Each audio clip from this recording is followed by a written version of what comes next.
it was really late at night. I was kind of sitting there thinking, I cannot face writing another proposal. And on my coffee table, I had a book called This Diary Will Change Your Life.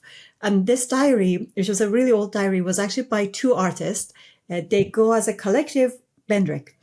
And as I was looking at this, I was thinking, if I only had the creativity that these guys have, it would be so nice. I would figure out what to do. And then I kind of thought, you know what? I'm just going to drop them a line and see. So I just found their agent, dropped the agent a line. And this was like 4 or 5 in the morning saying, hey, like I have a mobile agency. I would love to work with this creative duo. Would you guys be interested? Really thinking nothing will come from it. I go to bed, wake up like 11 or whenever it was. There is already a meeting set up. That's actually how the agency started getting its real start, because before I was just really struggling. Welcome to EIR Live, where we dive into the lives and lessons of entrepreneurs in residence. I'm Ilya Tabak, together with my co-host Terrence Orr, ready to bring you closer to the heartbeat of the innovation and entrepreneurial spirit. Every episode, we explore the real stories behind the ideas, successes, setbacks, and everything in between. For everyone from aspiring EIRs to seasoned pros, EIR Live is your gateway to the depth of the entrepreneurial journey and bringing innovative insights into the broader world. Check out the full details in the episode description, subscribe to stay updated, and join us as we uncover what it takes to transform visions into ventures. Welcome aboard. Let's grow together. All right, welcome to another episode of EIR Live. And today we have the esteemed guest, Mia Bennett, along with my co-host, Ilya Tabak, who's always around hanging out with me on the podcast.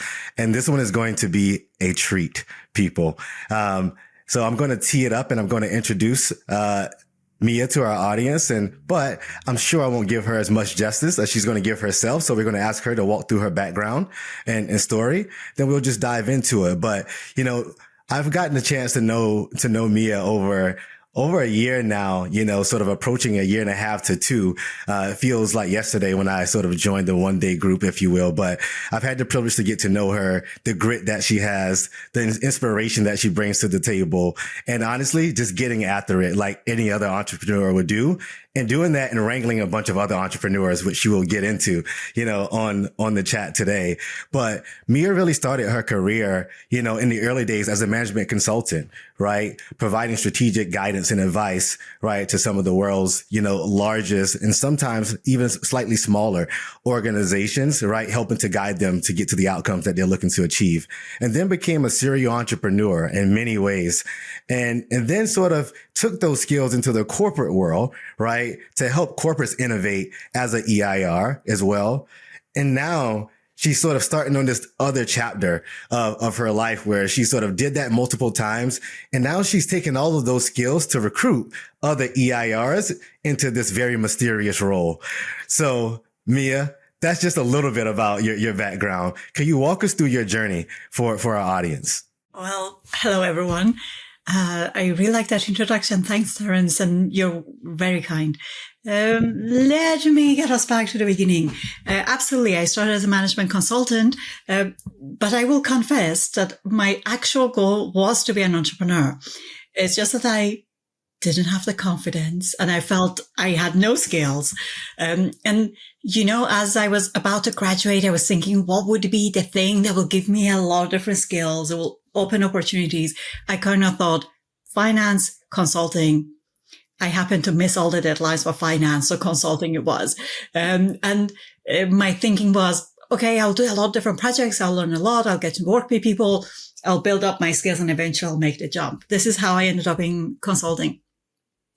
I did that for a few years, really starting from strategy technologies, then slowly pushing more towards the strategy side. And then eventually at some point, and we can talk about this later, at some point, I ended up in a role that I absolutely loved. Great team, great projects. And I felt if I don't make the jump, I will never leave. Like, this is it. Like, this is the perfect job. So I just thought, that's it. I'm just going to jump. So pretty without a plan. I do not recommend this. I ended up leaving to start a company. And of course, I didn't have a plan. So I just started an agency thinking, we'll figure it out. We'll do work for clients and eventually there will be some product. this is how the serial entrepreneurship came to be, because I ended up building a lot of different things, a lot of trial and errors. And then eventually, whenever something would work, it would be rolled out as its own company. And at the time, I didn't think this was an odd thing to do. So we ended up building a lot of companies in a relatively short period of time. And then once this chapter, 5-6 years came to an end, I ended up going back to consulting, but really with this entrepreneurial hat to be able to build a new part of a business for them. So I joined PwC, built a practice around emerging technologies for them. And then off the back of that, ended up getting a role, which we didn't actually call it EIR, but it was very much an EIR now that I look back, thinking about new directions, who to partner with, what kind of new products to build. And then that's when it led to the first official EIR role with Citi Ventures, and then a few smaller gigs along the way, all the way to Oneday, where originally I joined to be an EIR for a couple of hours a week. And then that just grew. Just because working with founders is absolutely incredible. Oneday is a really interesting company, and I kind of ended up taking on a lot more. As you mentioned, I now work with quite a large team, working with a lot of founders, a lot of entrepreneurs. And a lot of really good days and tough days along the way. We had a lot of stops there. Maybe if we can kind of dig back into the initial management consulting piece. One of the things that I found from kind of career-long management consultants is that they start with a lot of tactical skills and end up in a lot of relationship and sort of business development skills. Was kind of the first contact with management consulting what you anticipated to be, and kind of what were your, and I'm going back a little bit, what were your initial impressions, and maybe what were some of the kind of surprising things that happened in that initial encounter? This is such a nice question.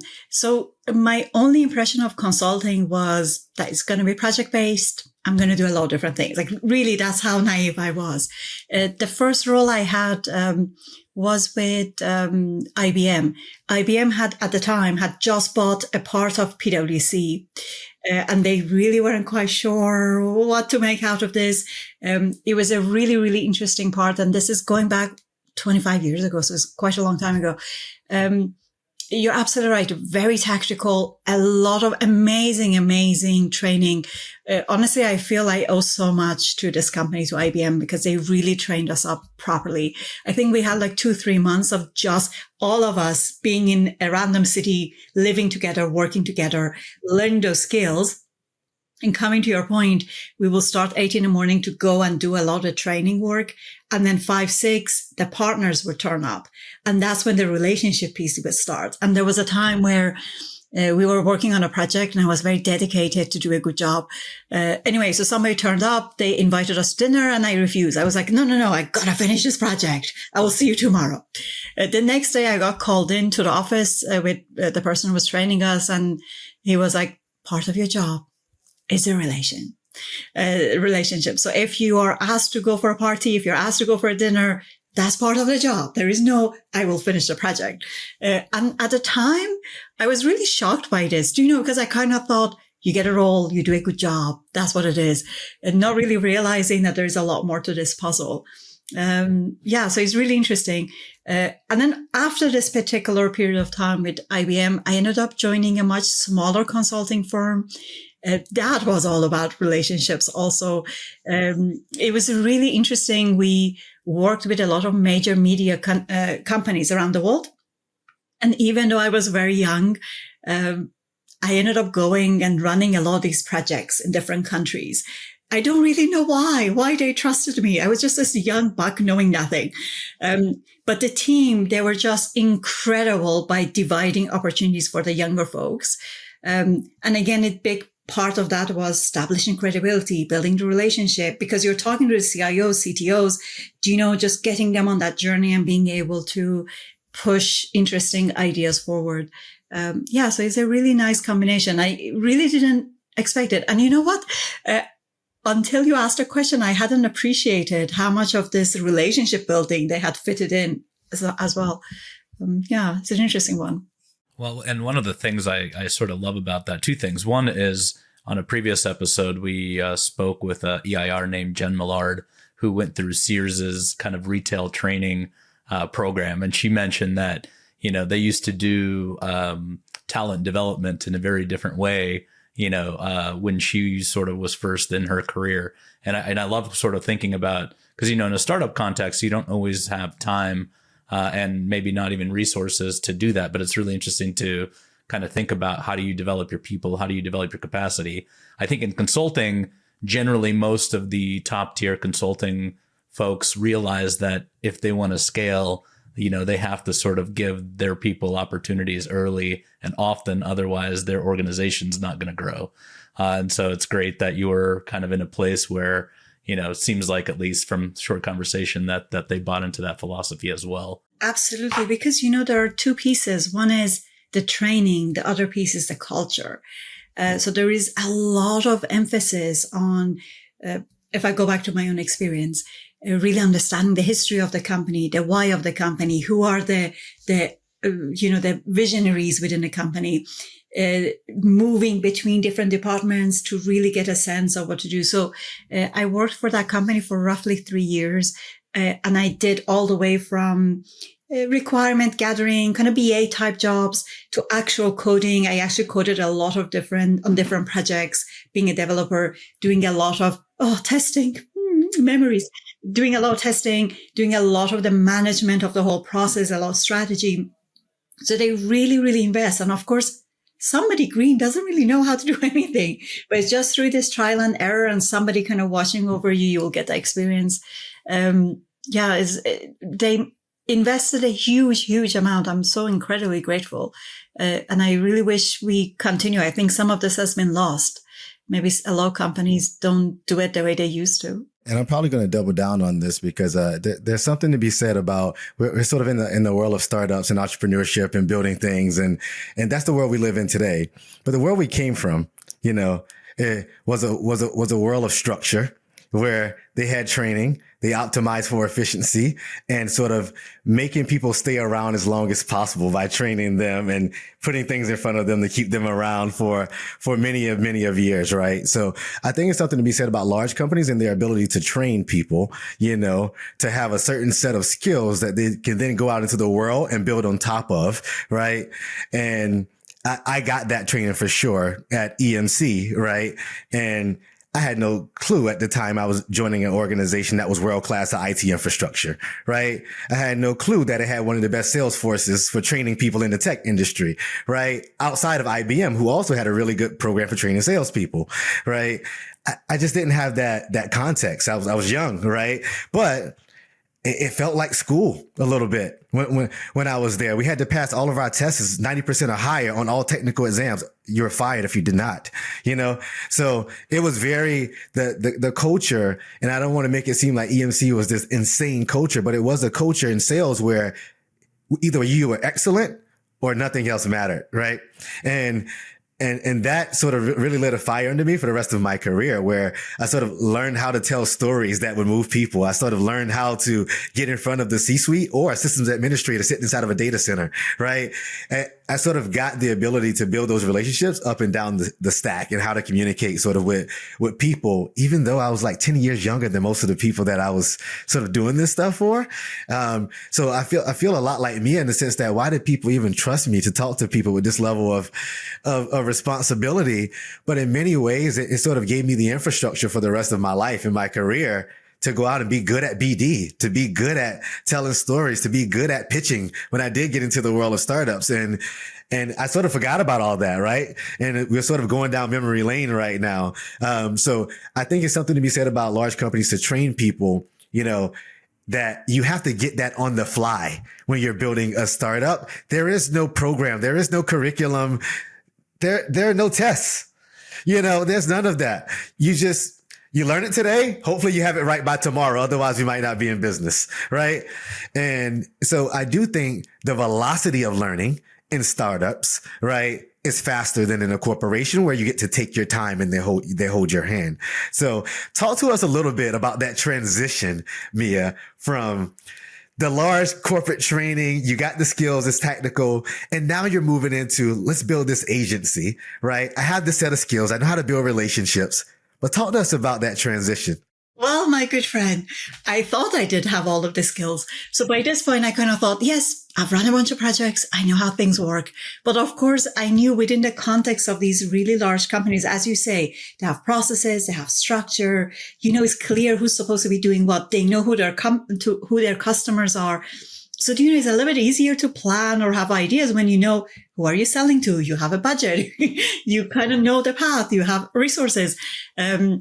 I don't know why I did not appreciate a lot of these. So once I started doing my agency, the really nice thing is that because I was in the media industry and I was in the cutting edge of media industry, so we did a lot of on-demand videos. This is back in those days. It was super cutting edge. Mobile, people were just starting to talk about mobile, not so much in the UK, but a lot. I work in Asia quite a lot. So people were very actively looking into mobile delivery. And roughly around the same time, iPhone launched. So because I had been immersed in this area, it was a nice conclusion to get to that. Hey, maybe there's a trend here. Maybe I can find some sort of niche in the mobile space. But really it was just by coincidence that I was in this space. I knew the media industry. I knew a few folks there. And that's how the agency started. I just reached out to the contacts I had within different media agencies, different broadcasting companies to see if we can do something for them with mobile. And then I realized nobody really believed in it. And once you don't have the big brand behind you, sometimes it's just a different conversation. You suddenly are not getting those calls picked up. A really nice lesson to kind of be able to build deeper relationship, really leverage what you have. And, in those early days, I ended up doing a lot of RFPs, responding to a lot of proposals, because that's how you do it in a corporate. The RFPs will arrive, you sit down behind your desk, you write a bunch of proposals, some of them will win. And I remember in the early days after we did about 30, I didn't get anything. I was like, that's it. I am not doing any more proposals. And actually, I'll tell you the story. It was really late at night. I was kind of sitting there thinking, I cannot face writing another proposal. And on my coffee table, I had a book called This Diary Will Change Your Life. And this diary, which was a really old diary, was actually by two artists. They go as a collective, Bennett. And as I was looking at this, I was thinking, if I only had the creativity that these guys have, it would be so nice. I would figure out what to do. And then I kind of thought, you know what? I'm just going to drop them a line and see. So I just found their agent, dropped the agent a line. And this was like 4 or 5 in the morning saying, hey, I have a mobile agency. I would love to work with this creative duo. Would you guys be interested? Really thinking nothing will come from it. I go to bed, wake up like 11 or whenever it was. There is already a meeting set up. That's actually how the agency started getting its real start, because before I was just really struggling. We ended up doing this really interesting, really, really creative project with these folks.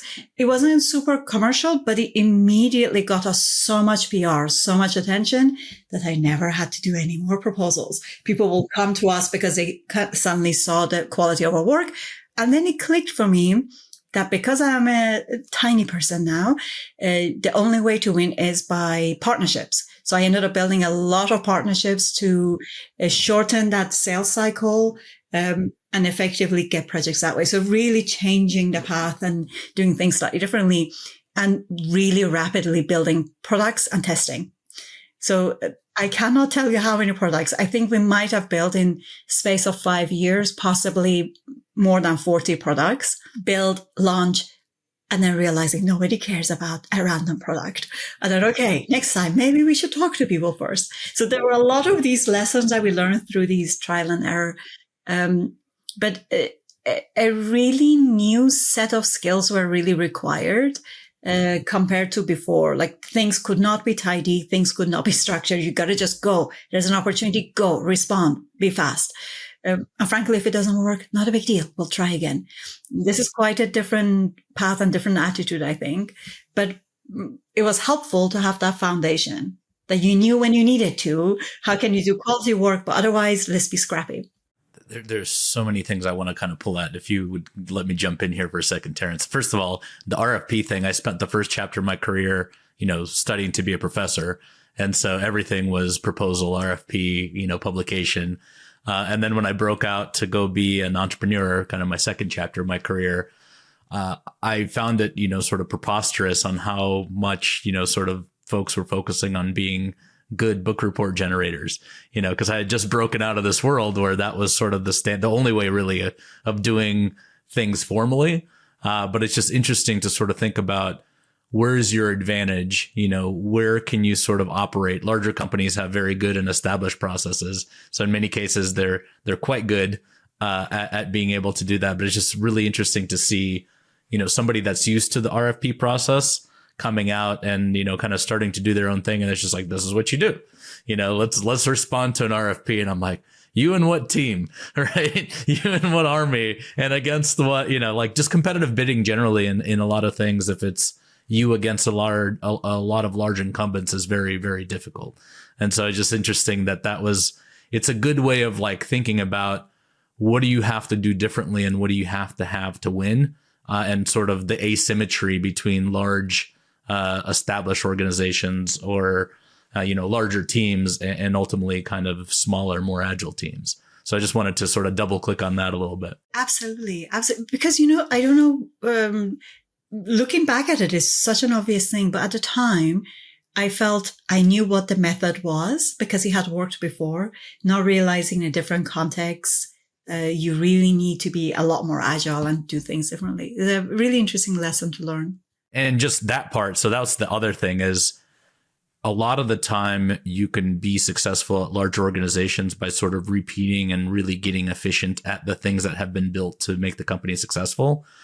In that environment, it doesn't really breed folks that sort of land on their feet and assess, where am I? What do I need to get done? And then put a plan together. And so what you just described is, sort of a really important and one of the things that I think makes EIRs effective is by having sort of a foot in each or in multiple cultures, you can sort of be the bridge, be the translator, right? And Terrence and I love talking about the role of the EIR as a translator. He makes fun of me, I make fun of him. It's, everything works out. But I think that translating function, understanding kind of what unique perspective you have and being able to make your resident organization more effective because of it is like one of maybe the top thing that EIRs can deliver. So I love that you're sort of leaning into that in your discussion a little bit. No, 100%. And also you learn that velocity and speed is your friend against the bigger people. But when you get a shot, you have to get it right the first time. When people give you a shot and add that value, and Mia just took her shot, right? They don't teach you to take shots like that in big companies. They don't teach you to send a cold email out at night. They don't teach you like you can cold email the CEO of a company. But when you're an entrepreneur, you need to feed yourself. Like that's the only shot you have. So why not, and somebody might just answer, right? And give you a shot. Absolutely. And a lot of times people don't answer. And I think that's right. At the same time, we need to build this resiliency that it's okay. That's right. That's okay. You only need one. That's it. You only need one person to respond, right?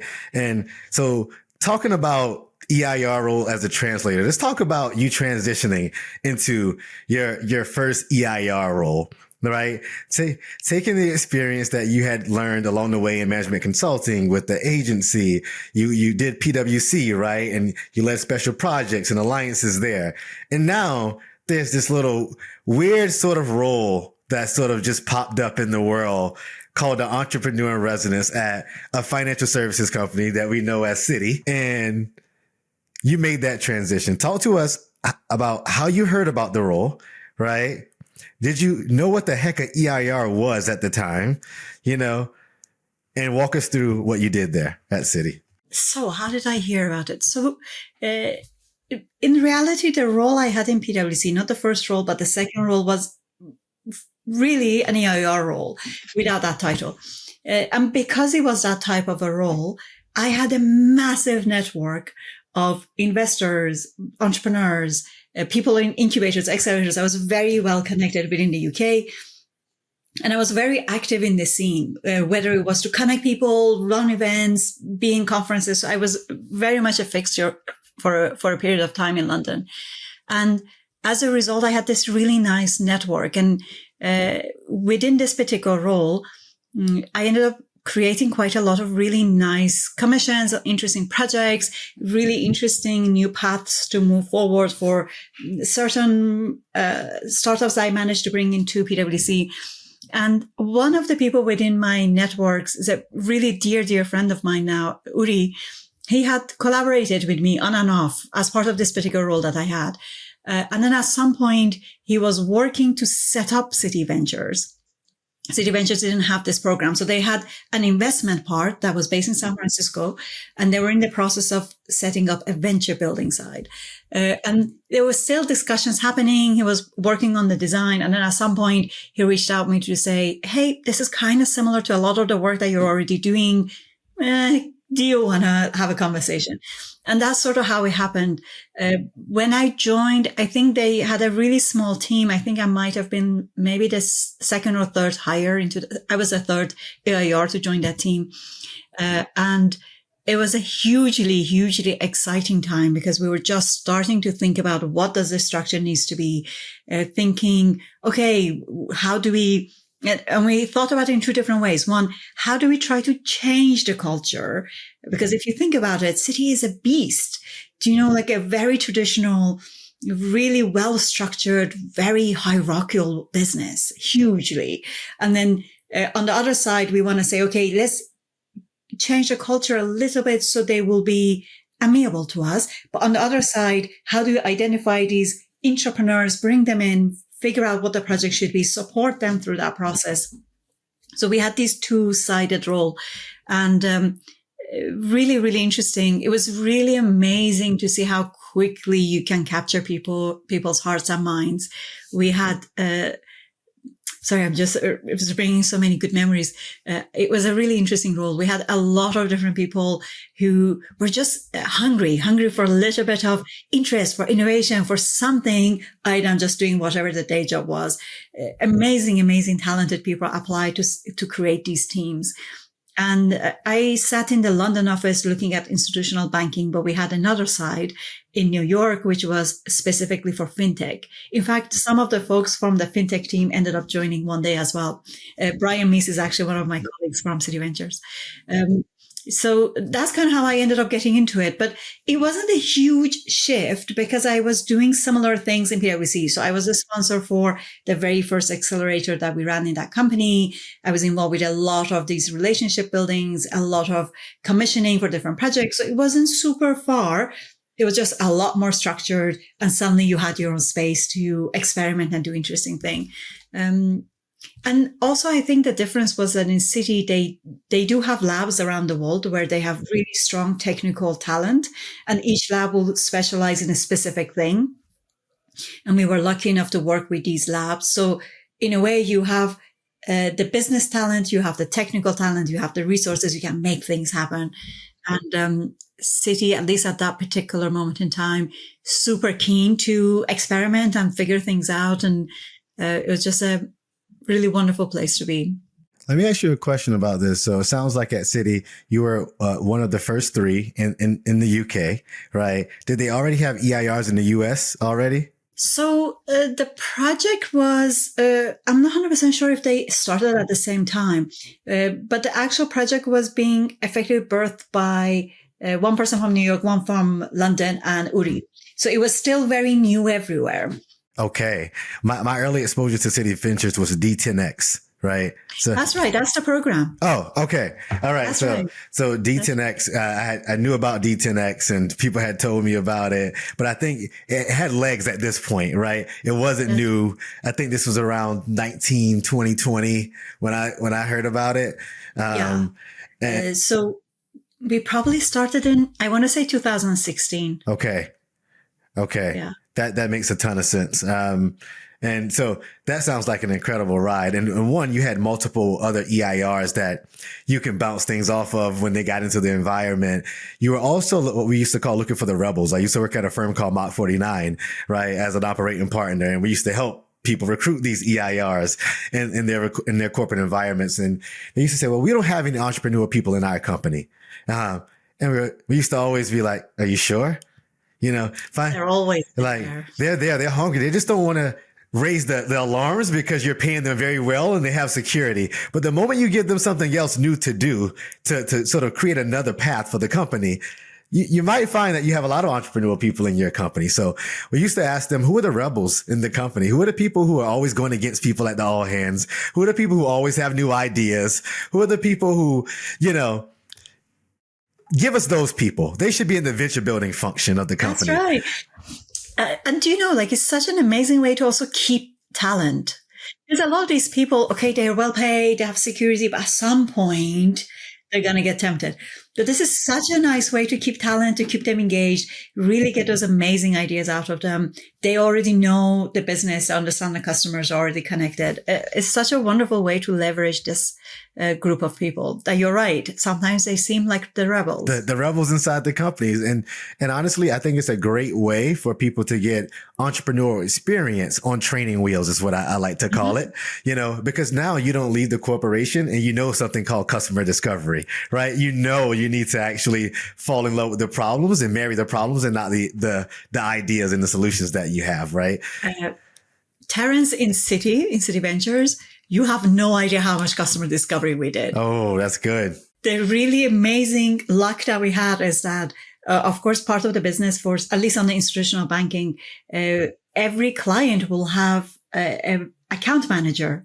And the account manager knows them pretty well. So it was pretty easy to ask the account manager, please, we're looking for this type. And then suddenly your calendar is full of meetings. And it's just such an incredible power to be able to have those meetings back to back, go through it, really check assumptions super quickly and come up with those really, really deep problems that your client really desperately needs. And you can build something really quickly off the back of it. We did a lot of that work and, it had never, customer discovery has never been that smooth, I feel. That's right. It's interesting because you go from, sort of this big financial services institution as an EIR to solving problems for the world. All right. So let's talk about the transition to you becoming an EIR again, but this time at an organization called Zinc. I think I'm pronouncing it appropriately. That's right. Zinc VC in London. And I know them to, do venture building, but coupled with social problems that exist in the world that are big and meaty that people need to solve. So talk to us about what is Zinc? What was the role like there? And what did you do as the EIR in that residence? So I feel this is a rite of passage. All entrepreneurs, at some point, they will decide they need to do something for impact. And I think this was my period. After Citi Ventures, I felt they offered me a permanent role there. And as I was contemplating, should I say or not, I kind of felt maybe it's time for something new. And then I kind of jumped into something impact driven. So Zinc at the time, they have always been about impact, only that every year they have a slightly different theme. And in that particular year, their theme was how might we help people who've been left behind in ex-industrial cities. And I was born in one of these cities. I was quite familiar with it. So it really resonated with me. And I kind of felt, hey, I actually would love to be part of this and see how we might solve something that's real. And I have always have believed that, not always, but for a lot of social problems, there could be commercial solutions for it. It doesn't have to be just commercials. There are ways that we can actually bring these two worlds together. It just needs a little bit of creativity and thinking how you can align interests. So Zinc was hugely seductive for me. I kind of thought, yes, I really would love to learn more about cities, how things are structured, how we might help people. And under this theme, they had a lot of different dimensions. It was actually very broad because you could take this theme under health. You can think about mental health. You can think about the actual city infrastructure, transport, and so on. The idea was that you will spend some time, you'll collaborate with a few fellows, come up with interesting ideas, test them really quickly, and if it works, great. If not, you will switch to something else. So I ended up, did a few jumps there, eventually, really focused on how can we help young men who are not going to university have more opportunities for jobs or their careers. And it was an interesting thing because I feel I went with so much enthusiasm to start, and then we did a huge amount of customer discovery, a lot of, IDEO style being in the environment and in the context. We spent a lot of time in these type of cities. We connected with a lot of people across these communities. And then I feel I came out of it feeling that this was a problem that really needed government support. Because when I looked at the long-term plan for this particular city that we had really gone deep, there were a set of strategic plans that actually would have made things worse and worse and worse. I'm like, you can't really fight it. So I eventually ended up just helping other teams here and there doing the same kind of work I was doing at Citi, and eventually kind of wrapped up that chapter. Probably not as the way that I really wanted to. I felt a little bit disillusioned towards the end of it. And I had this grieving period where I felt like, but why didn't it work? I don't know. It was just a little bit hard for me to get over it. And then eventually I went back and incidentally ended up going back to kind of help on a similar theme in a different country. And that made it a little bit better because I jumped from there to doing a project in Saudi Arabia for a while and then ended up with City of Abu Dhabi, again, within the same theme of how can we help specific cities. And so I went a bit full circle. Just to jump in real quick in from like a very different context, I think it does help. Two things. One is, the impact thing and sort of what drives people. I think part of the reason that, everybody gets hit by the impact bug or, sort of other things is they're sort of intentional and thinking about how can I, use my skills and my capabilities to affect the world. Right. And sometimes that's not purely monetarily. And so I've seen a lot of folks get really interested in, problems, ideas, whatever, and dive into it. But sort of this balance between, sort of pre-commercial, early commercial scale. A lot of folks haven't really spent any time outside of, pure commercial world. And I accidentally did just because of sort of the academic basic research, some of that stuff, and got to think a lot about how do those functions kind of work together, right? What is basic research? How does it ultimately get commercialized? Why don't professors want to commercialize their technology? Turns out that a lot of them are in university because they want academic freedom and they're interested by some really esoteric idea that they don't care if it's got a commercial outlet. But I think there's a lot of value in sort of understanding, you mentioned aligning incentives. And I think in a lot of these conversations, it's ultimately a question of economics, right? Looking at how do you create kind of stakeholder ecosystems and make them meta-stable over some period of time, right? And I think that's that is not an obvious thing on how that fits into sort of your day-to-day. But it was cool to kind of hear you working through that, and actually came up in our last discussion also on how do you kind of make stable communities. So I just wanted to kind of highlight that and love the fact that you were kind of digging into that a little bit earlier. You said something really nice is you want to align all of these people or these stakeholders over a period of time. And I think what is quite a big difference for impact-driven projects versus the simple commercial ones is that it really does need a lot of time and a lot of patience. Because there is just so much that's not in your control. But if you stick at it, eventually it will come together. If I look back now that it's been quite a few years since Zinc, so I have the power of hindsight now. When I look back, there were a couple of other EIRs who ended up doing some interesting projects. And at the time, they were pretty small. They didn't really seem they will go anywhere. They were just interesting things to do, right? And something real.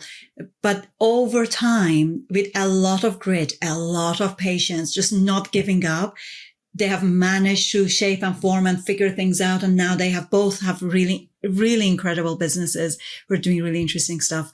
And One in particular is actually pretty commercial as well. They've raised quite a lot of money. They're doing a really nice job, but it really required quite a substantial amount of time and patience, and I think I lacked it a bit. Just to double click on that, this is sort of the concept of the 10 or 15 year overnight success. That's right. Right? It's what happened in hindsight, and as reported by the media or whoever's kind of covering how did it go down, is never how it actually, and a lot of these, startups even, or movements or whatever, start with, an idea, then some seed of, hey, this idea seems to be working, but the real realization is 5 years away, and then like 7 years after that, they're like, oh, this thing exploded overnight. Right. That's but like, I love both successes and failures, actually talking to the folks that were in the trenches from, day one, because the story you get directly, and, what could have gone wrong, how high were the highs, how low were the lows, is like completely different than the TechCrunch article or the article in the whatever, right? This is why whenever I speak to entrepreneurs, especially people who are first-time founders, a lot of times they have these aspirations that I want to be like this person. I'm like, please don't compare yourself. Whatever story you have heard is a PR managed story. It doesn't happen like this. There's just so much hard work, so many heartbreaks and, like opportunities and luck that goes into it. But people don't realize it. You read the article, it sounds so easy. I love this idea of talking about luck. And I like to talk to people about this, is that you can work hard, but you need a little bit of luck at some point. And sometimes I like to tell people, I like to create my own luck. Right. So, good entrepreneurs are good at creating their own luck. They might not know when it's going to happen for them, but they keep tugging at the thing in hopes that eventually something will fall. Right. That will be game changing for you and hopefully your family and others to get you to the outcome. And it's interesting. I want to go back just a little bit when you said how you landed your first role, why you did the thing at Zinc. Right. The first thing I wanted to sort of underscore for our audience is that usually, and I haven't seen one person on the podcast yet, usually your EIR role is created for you or it finds you. You don't find it. Okay. That is a theme with every single person that we interview. Usually it's just not like EIR role just floating out there for just anybody to just get. Usually somebody in your network through relationships usually will find you to say, hey, there's this kind of weird thing that we're working on that we don't really know what it's going to be, but you're kind of sort of the right person to do it. Right. Yeah. And that's basically how Mia's first EIR role found her, right, at Citi. And it just led to other interesting things later on. And I'll pause there. Any reactions to that? And you will see that every organization will define EIR differently, because it's basically whatever it is that they need, whatever is the magic that you bring, we will make it work. This is a really, really interesting role. I don't think it's everybody's cup of tea, because there is so much ambiguity and there's so many random skills you need to concentrate in one person to build relationship, to understand technicality, to understand how to build a business. It's just a lot of different things together. But for those who are, it makes them tick, it's actually really a wonderful role to have. Absolutely. I completely agree. And I think Ilya is going to jump in with something. I can always tell when Ilya is going to jump in because we do this so much together. So jump in, Ilya. No, absolutely. The funny thing is this is actually one of the reasons that, Terrence and I started the podcast in the first place, is every EIR we talk to is like, I'm probably not like everybody else, but right. And they're almost not almost to the person say some version of that statement. But what we found out is that, by adding a couple modifiers and helping to think about what the residence is, they do actually start to look a lot more similar than you would expect. So, we normally say, hey, are you more horizontal or are you more vertical? So do you work more on the capacity of the organization to be entrepreneurial or connect intentionally with the outside world? Or do you work on kind of spinning in or spinning out a venture, right? So horizontal, vertical. And then what's your residence, right? Are you enterprise? Are you academic? Are you public? And as soon as you add those two modifiers, it turns out that folks are actually, a lot more like each other than they would ever expect. And I think what's funny is we're finding more and more sort of examples of where somebody has experienced whatever problem, executive misalignment, no investment, not being able to transfer sort of innovation activities into the commercial pipelines of the company, challenging established revenue streams and cannibalizing your own business and everything that happens around that, and like I can keep going, but it's really interesting to sort of a little bit of structure all of a sudden creates a lot of sort of pathways and avenues where folks can start to relate and share experiences. So I definitely hear what you're saying, but I think in a lot of the conversations we've had, there is a lot of a lot of these sort of really interesting gems and insights that folks have that it would be amazing if we could sort of spread broadly to folks. So hopefully conversations like this can enable us to continue to do that. That's great. I really like the way that you categorize because suddenly kind of made sense. You can look at that horizontal, vertical. Really super interesting. I don't want to beat this one to death, but we're going to because then Mia became an EIR again. Okay. But this time her residence was different. So the different residents that you get a chance to play this role of an EIR in will wildly dictate what you actually do and what you're working on. Okay. My role as an EIR in a university was to mentor students. For example, my role at Mach 49 was to actually build ventures that we were going to spin outside that were going to be net new companies, right? With their own separate cap tables, right? And some of them were going to be spin-ins and be a brand new business unit to a corporation. My role at as an EIR at SAP, wildly different from the one at Mach 49, wildly different from the one at Oneday, wildly different from the one at the university, right?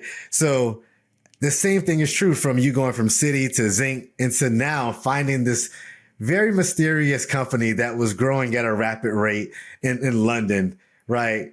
As a school almost for entrepreneurs, but you can also graduate with your MBA along the way. Talk to us about you making the transition to becoming an EIR at Oneday and what you're doing now that's different from when you started there. I joined Oneday before it was called Oneday. So Oneday originally was called Dorm. It was supposed to be a dorm room. People join, they will get mentorship. So pretty straightforward, no MBA. And at the time, I had decided that that's it. I'm retiring. I had moved to Spain, to a little village. And after 6 months of not doing anything, my partner was, for the love of God, you can't just stick around. You got to find a job. And I kind of thought, okay, I'm going to go back to London. I'm going to try and find maybe something in a startup role, maybe CEO type role.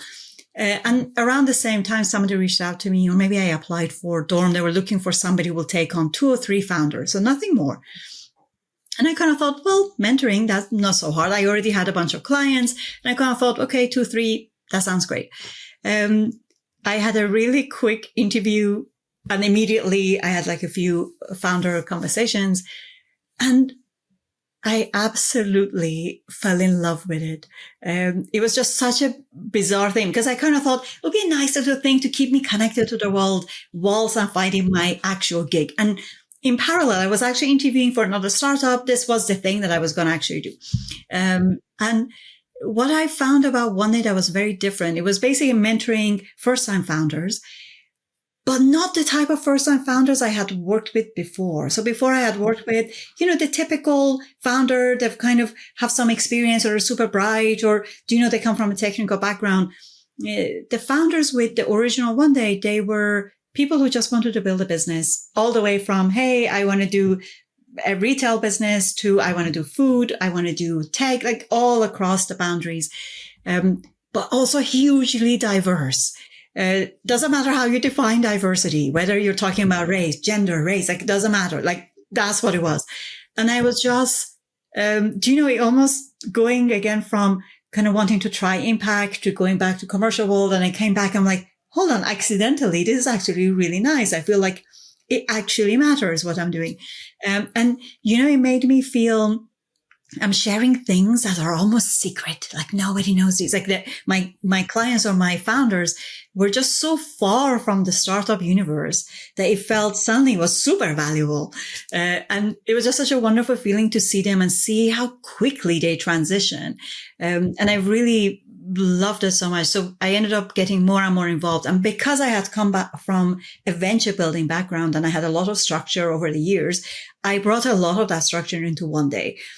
So back in the day, Terence, we had the group meetings that are classes now. Back in those days were spot classes. Like the first version of those were structured by me. Like I just ended up bringing a lot of these things, the riskiest assumptions that you come across. That was another thing I brought into the company. So different concept came in and I just ended up collaborating so much that as we ended up doing this pivot to the MBA, I was very involved with the curriculum and with the training. I ran the very, very first beta test of the MBA just to go through end to end to see if it actually works with some test subjects.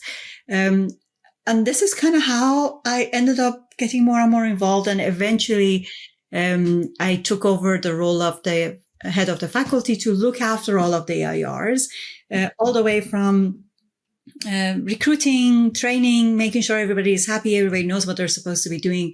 We're delivering what we're supposed to be delivering, because now we have this two-sided thing that we're trying to solve. One is, let's make sure we build a good business, but also let's make sure you're getting your MBA. So bringing these two sides, the real commercial side, but also the academic sides together, and helping our mentors and founders to hit this particular North Star metric. So this is how it happened. It happened very organically in a way. It's an incredible story because, I actually heard about Oneday in a bar in London, actually, through one of the mentors who I had helped coach and train during their Mach 49 days as an EIR. And they were talking about, well, Terence, if you wasn't doing this, what would you be doing? I was like, well, you can't get this from my LinkedIn profile, but at some point in my life, I actually want to be a university president, right? Of a university. And people were like, whoa, I never saw that one, but I can see that actually. I can actually see you doing something in academia, right? So, but from the standpoint of entrepreneurship, I said, but I haven't found the right thing in a university that will make me tick. The only thing that I would go and do at a university is probably lead up the entrepreneurship center. That's probably the closest thing that's going to get me inside of a university full time. And I said, but if there was a way where my background in entrepreneurship and venture building could be combined with academia, that would be incredible. If a venture studio in a university could have a kid, that's the thing that I would want to go and do. And he said, have you ever heard of this group called Oneday? And that is basically how I heard about Oneday. This gentleman name was Phil White. And Phil exposed me and taught me about Oneday. And I said, okay, I'm going to follow these guys for a little while and see if there's something there. And, over time, I just started to just become a believer after having conversations with Phil. And he was just like, I'm telling you, you're going to get such a high from doing this work. Yeah. And he's right. And a year and a half later, I'm still getting a high from helping people out who, like you said, are so far away, so far removed from the world that in the language that I speak every single day. I speak startups and term sheets and like this stuff every single day. And they don't have a clue what half of those things are. So to be able to see the light bulbs come on for some of them, I think it makes it all worth it for me and why I decided to be an EIR one day. But I got to tell you, it's the environment where I've seen so many incredible entrepreneurs who've done incredible things in their careers. I have no clue what secret sauce you guys have on us or spell you have on us to recruiting us, but you guys are really good at recruiting some incredible people into helping the founders at Oneday. So talk to us a little bit about that. Are there certain types of people that you guys target to become EIRs to help support the founders at Oneday? I think we have really been trying to focus on people who have EIR or venture building experience, but more than that, entrepreneurs. Oneday is a really funny organization that doesn't matter who you come across the business, doesn't really matter. All the way from the top to bottom, doesn't matter. Every single person has been an entrepreneur at some point. So everybody in the company really understands how tough it is to build a company, what it requires to build a company. And everybody genuinely wants to help, because we have all gone through it. We've made our millions of mistakes. We want to make sure that the next person doesn't. And so there is this really nice energy internally where people are genuinely excited whenever there is anything that could push founders forward and build interesting ventures. And I think some of that transmits. And on the other side, Terence, I think when you joined us, we had this really amazing lady. I think you worked with Randa. Yeah, I did. I did. So we had this really incredible lady who actually did a lot of the recruitment before I took over the recruitment. So the secret sauce is really hers, because she did a really incredible job of just picking not just amazing entrepreneurs, but really people who fit the culture, who were really driven by the right things. They really wanted to help. They really wanted to push these founders forward. So she did an incredible job. And I think I inherited a lot of good things she has set up. And off the back of that, we really have tapped into our network. So you're absolutely right. A lot of people in our 120, 130 group of mentors would have heard from somebody else. Do you know? So it's a lot of word of mouth, a lot of connections, a lot of people. I think, Terrence, I think you have recommended 4 or 5 people in at least. At least, for sure. That's right. It might be even more. So they're all very nicely connected. And of course, we try our very best to look after the mentors. Doesn't mean it's without its own faults. You know, like it's still a company that's building and there are things that are not as smooth as they should be, but at least everybody is working really hard. And relatively speaking, there are a lot of really nice changes that happen very quickly. And I feel if people knew how tiny the core team was, they will not believe how much we're delivering, because it's actually a really tiny team. But yeah, it's a really interesting place to be. And after all of it, all of what I said, I think it's the founders that keep the mentors coming back. Do you know that just the fact that they are really so diverse, they're just so wonderful. They're just so many bright people of different backgrounds, different aspirations, different inspirations. It's really great to have the opportunity to work with so many people. I'm going to make a comment and then I'm going to pass it over to Ilya, because I do want to underscore the diversity that I see across Oneday and from every aspect. And I tell people this when I'm taking admissions calls with people who are thinking about Oneday, which is, tell me the one thing that's unique about this group called Oneday that I won't find anywhere else. And I said, I'll tell you something that's pretty unique, because I've been a part of most of the programs that you're probably looking at in the marketplace, or I've advised or coached them or invested in companies that went through their programs. And I said, for the most part, there's not too many places where you can go get experience building your company, right? And learn from the people who've already done it. And they all don't look the same and don't have the same trajectory and background. And what I mean by that is that you can be in the classroom with somebody who never touched a college campus or a uni in their entire life, or you can be on the call with somebody who's a medical doctor right now in their daily lives, looking to build a business, or they can be an actual practicing lawyer who has retired already and they're looking to build a company for the first time, but they've never done it before. I said, the spectrum of people, the spectrum of people that you will be in a cohort with, everybody will get a chance to be humbled and learn from somebody, because you are literally in people who have had 8 degrees of some people who have no degrees yet, right? But will get their first one and will learn, right? This process of being an entrepreneur while also learning how to be a good student, while also learning how to build great relationships, while also learning how to test things in the wild, right? And I just don't think you're going to get that breadth of experience in one cohort anywhere else on the planet. And I have 3 degrees myself and I still don't have that breadth of experience. So I don't know many places where you can do that, where people actually care, right?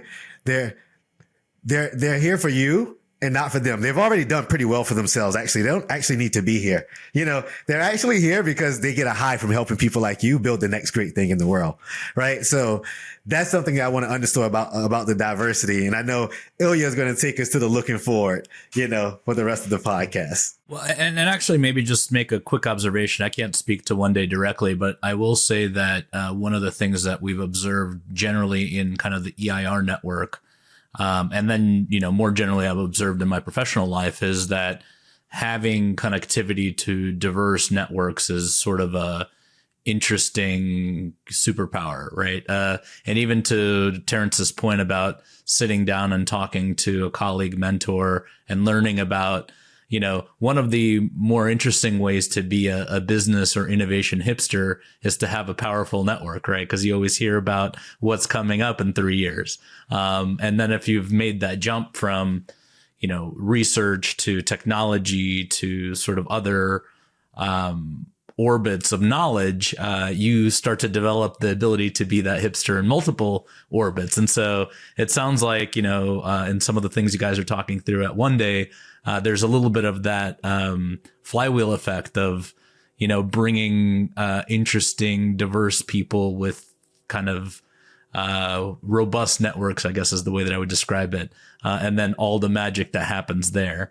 And by the way, since all of them were entrepreneurs, I bet you they also have that instinct that you shared earlier in the conversation about who's the smartest or who's the best. Let's go talk to them.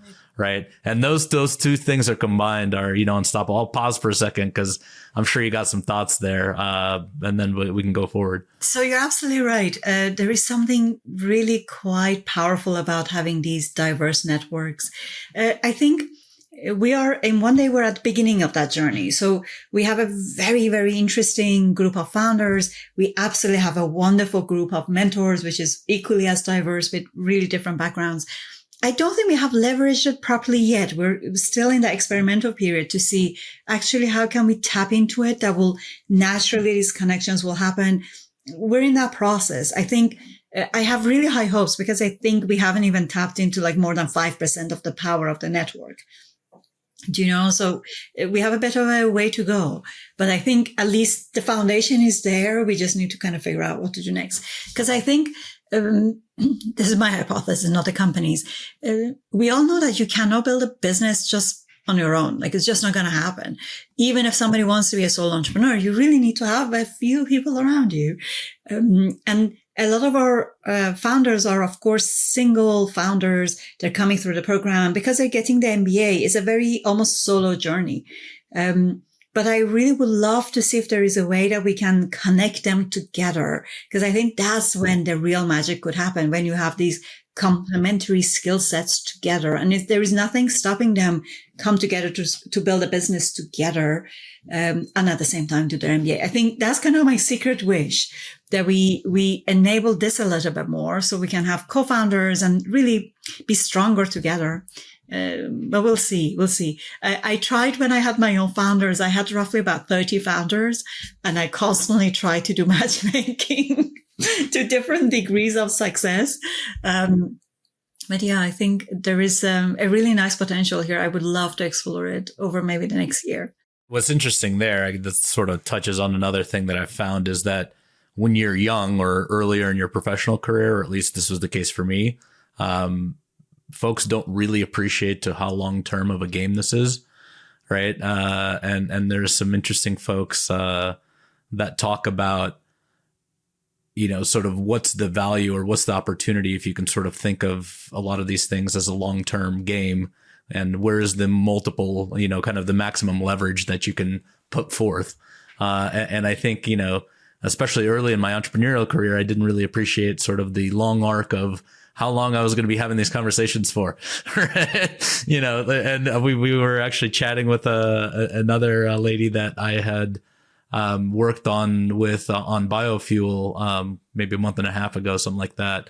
And we started thinking about it. I'm like, man, last time we were talking about this was 15 years ago. Right. And she's still in biofuel. I'm no longer directly in biofuel, but it's just like the networks are so dense and connected. And getting folks to fully appreciate who are your peers that are really kind of passionate about the same set of problems and are likely to be hacking away in 10 or 15 or 20 years, and then building stuff together, maybe not in the same company, right? But ultimately you're going to end up at the same things with the same networks and things like that. And I think folks really underappreciate sort of the value and power of that over even the medium term time horizon, let alone 20 or 40 years. Yeah, because also a lot of these relationships last. So I give you an example. Back in the day, when I started my company, we had an early client. Eventually, this early client became a co-founder on another business we built together that's still going after like 12, 15 years. We ended up having an exit from that business, but this is from a client. We're still in touch with them. I had my very first employee when I was at the agency, eventually built a bunch of different products. We built a few businesses together. He now this is like fast forward 15 years. He's a founder of a really interesting micro SaaS. I'm now working with him again. Do you know, so a lot of these relationships continue, and I've known him for like, I don't know, 15, 20 years. We've worked with each other for quite some time. There are a lot of these overlaps. In fact, the story I told you earlier about those two artists that I wanted to collaborate with, I ended up working with them. And then their agent ended up becoming my co-founder for another business that we built together. Do you know, so a lot of these relationships form. And, especially a lot of times when it comes to finding a co-founder, people think, okay, that's it. I'm going to start searching my co-founder. Whereas actually these things happen organically over time as you get to know them, as you build that relationship, you build the trust, you really understand together how can you fit, what is a complementary set, and then it will almost naturally happen. But it needs a lot of that upfront investment into relationships and doing work together without actually expecting anything back. But eventually that return will come. I was going to say it's interesting because it's almost like this blind trust that becomes this unspoken connection over time, right? With different people. You don't really talk about you guys getting closer. You just keep working with each other because you enjoy it. And it sort of just becomes this unspoken connection sort of over time. But it starts off as blind trust. You don't know them from a can of paint. We're going to do this thing together. And then eventually you just continue to work through it. And the blind trust sort of becomes this, unspoken connection over time. There's a really good passage, actually. There's a book called The Almanac of Naval Ravikant that a buddy of mine wrote. And one of the opening chapters, talks about how to get rich. And the funniest and sort of unexpected part was focus on long-term relationships with high leverage, right? And it kind of talks through, there's a pretty good tweet storm that Naval did a while ago that sort of tried to bottle a lot of this, but as we're talking through it, I'm like, man, we're sort of rehashing some of that conversation. So I'll put a link in the notes. Well, as is our tradition, we're a little bit over, but I think the discussion was really good. And as Terrence and I joke, we can, and actually there's no joke, we can definitely keep going. We do like to sort of ask, we're building a bit of a network of EIRs and have some pretty interesting alums of the show at this point. What's helpful to you and kind of what you're working on from that network? Is there something that we as a network can kind of do to support you? I will say the obvious one, that we are looking for amazing entrepreneurs, people who have this ability to mentor really well. So EIRs with this angle, somebody who would have a passion for pushing our founders forward to success. So if anybody is willing and keen, I would love to connect. That would be super, super helpful. That's really what I want to do. I want to build a really amazing network for our founders. And where can they connect with you at? Amir, what's the best way to get in touch with you? Easiest, LinkedIn. So you can easily search for me, Mia Bennett, find me and drop me a line. Okay. And what's something, I'm not going to let you go without asking you this question, which is tell our audience something before you go that's not on your LinkedIn that they would not know about you, that you enjoy doing or engaging with. So as part of the story of me deciding to retire from London to a little fishing town, I also became slightly obsessed with renovating old properties. And Spain, as you probably know, has a lot of abandoned places. So exclusively, I look for abandoned places that are at least 100 years old. And then over time, we renovate them. So we ended up building a nice little portfolio of those. And that's kind of like the creative outlet for the weekends, which is really quite nice.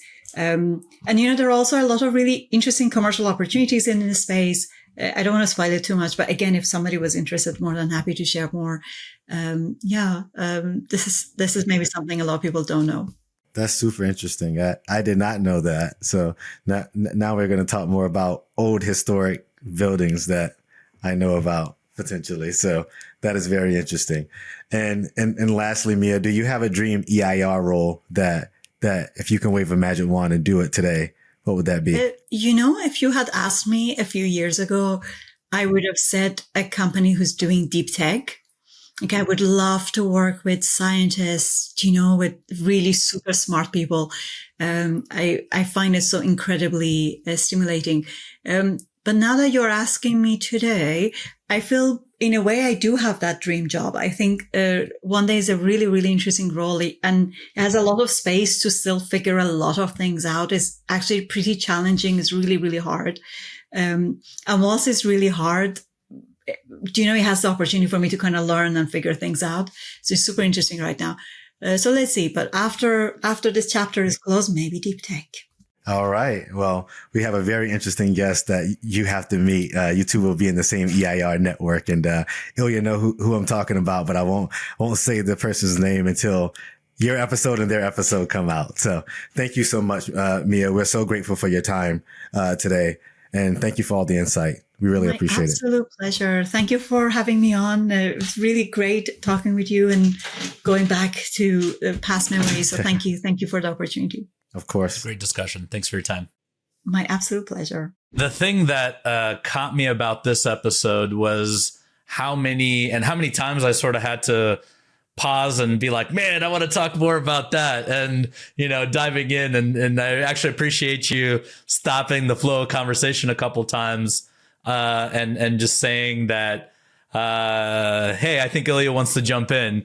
It was awesome, and I guess not surprising, right? There's a lot of, the more conversation we have like this, the more I notice that there are certain personality quirks and habits and things like that I have that aren't unique, right? That are maybe not common, right? But definitely not one of a kind. And sort of Mia's propensity to be like, I got to reach out to these two artists because I think this collaboration is going to be awesome, and just say I'm doing it, right? It's something I do all the time. I'm like, who's the smartest in the thing that I'm working on? I'm going to go talk to them, right? And so I do it all the time.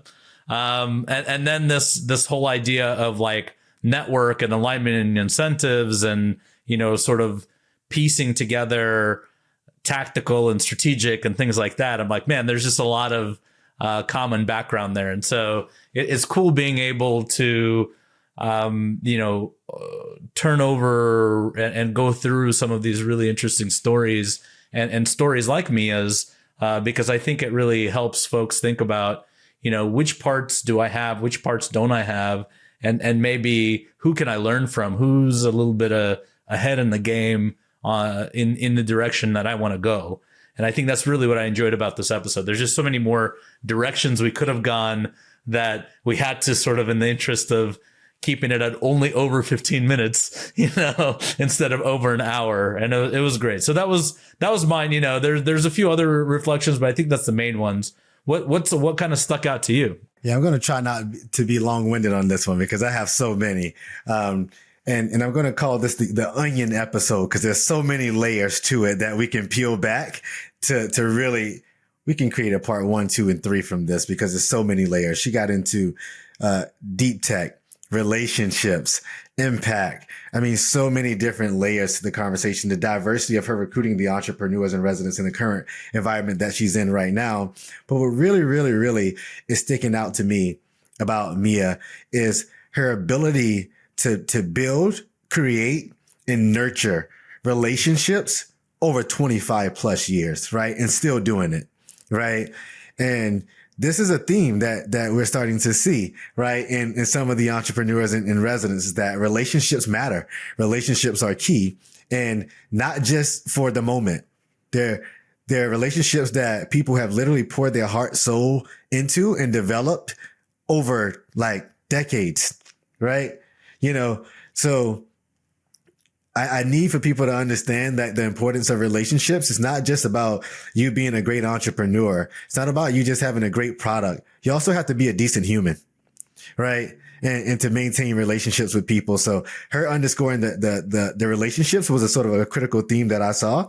But also, impact, at some point we all do well for ourselves, but we're thinking about how do we give back to that next generation of entrepreneurs, the next generation of people? How do we, give back to society as a whole? Because the more we give that back, the more good can be created in the world, the more better companies are created, the more people are disciplined enough to do the things that we know is already hard to do, right? In building anything new. And, she's done that in multiple layers of her career. And that was also a theme, whether that's with Oneday, whether that's with Zinc VC or other things that she talked about, or the work she did in Abu Dhabi, right? And helping out there. So many layers to this episode for Mia, but it remains exposure, access, impact. That's the thing that we saw underscored here in the episode with Mia, and I can't wait for our audience to listen to it. Thanks for joining us on EIR Live. We hope today's episode offered you valuable insights into the entrepreneurial journey. Remember to subscribe so you don't miss out on future episodes, and check out the description for more details. Do you have questions or suggestions? Please reach out to us. Connect with us on social media. We really value your input. Catch us next time for more inspiring stories and strategies. Keep pushing boundaries and making your mark on the world. I'm Terrence Orr with my co-host Ilya Tabak, signing off. Let's keep building.